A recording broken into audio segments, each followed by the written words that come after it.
ಮಾಡ್ತೀವಿ.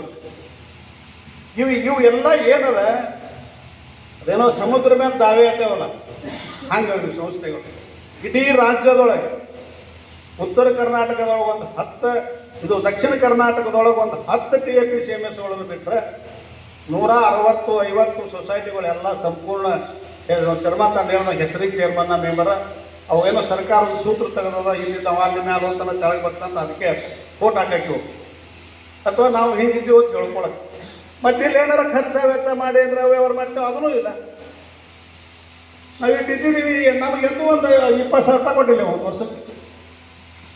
ಇಂಥ ಪರಿಸ್ಥಿತಿ ಒಳಗೆ ಸಂಘನ ನಡೆಸೋದು ನಾವು ಮೊನ್ನೆ ಒಂದು ಮಾತು ಹೇಳಿದ್ರೆ ನಾವು ಇಲ್ಲ ನಾವು ಸಂಘದೊಳಗೆ ಮಾರಿನೇ ಸಂಘ ನಡೆಸ್ತೀವಿ ಅಂತ DCC ಬ್ಯಾಂಕಿನ ಅಧ್ಯಕ್ಷರದ ಮಾತು ಹೇಳಿದ್ರು ನಮ್ಗೆ ಭಾಳ ನೋವು ಅನ್ನಿಸ್ತದೆ. ಈಗ 4 ಎಕರೆ 8 ಎಕರೆ ನಮ್ಮದು ಜಾಗ ಇತ್ತು. ನಮ್ಮ ಹಿರಿಯರು ಒಂದು 20 ವರ್ಷ ಇಟ್ಕೊಂಡು ಕೂತಾರ ಅವರು, ನಾವು 20 ವರ್ಷ ಇಟ್ಕೊಂಡು ಕೂತಂಗೆ ಈಗ ಅದು ಅದರೊಳಗೆ ನಾವು ಅರ್ಧ ಮಾರಿದ್ದೀವಿ. ಅವರಿಗೆ ಒಂದು ಎಕರೆ ನಾವು ಕೊಟ್ಟಿದ್ದೀವಿ. ಬರೀ ಒಂದು 7 ಲಕ್ಷ ರೂಪಾಯಿದೊಳಗೆ DCC ಬ್ಯಾಂಕಿಗೆ ಇಂಡಿ TAPCMS ದಾನ ಕೊಟ್ಟಂಗೆ ಅದು. ಅವ್ರು ಮುಂದೂ ಹೇಳ್ತೀನಿ ಅಥವಾ ಮುಂದೆ ಯಾರು ಬಂದ ಅಧ್ಯಕ್ಷರು ನಿರ್ದೇಶಕರು ಅಧಿಕಾರಿಗಳು ಕೂಡ ಹೇಳ್ತೀನಿ ನಾನು. ಅದು ಎದಕ್ಕೆ ಕೊಟ್ಟರೆ ನಾನು ಅಧ್ಯಕ್ಷರೇ DCC ಬ್ಯಾಂಕ್ ಕಟ್ಟ್ರಿ ನಮ್ಮ ರೈತರಿಗೆ ಅನುಕೂಲ ಆಗ್ತದೆ. ರೈತರ ಕಾಲಾಗೆ DCC ಬ್ಯಾಂಕ್ ಅದ. DCC ಬ್ಯಾಂಕ್ ಬಾಡಿಗೆಯೊಳಗೆ ಇರೋದು ಬೇಡ ನಮ್ಮಲ್ಲಿ.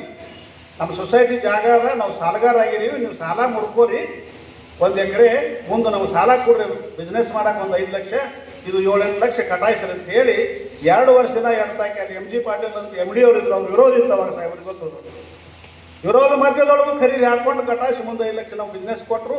ಉಳಿದು ನಾವು ಮುಂದೆ ಕಾಂಪ್ಲೆಕ್ಸ್ ಮಾಡಿದ್ವಿ. ಗೌರ್ಮೆಂಟ್ಗಳಿಗೂ ಕೊಡ್ತಿತ್ತಲ್ಲ SS ಪಾಟೀಲ್ರು ಮತ್ತು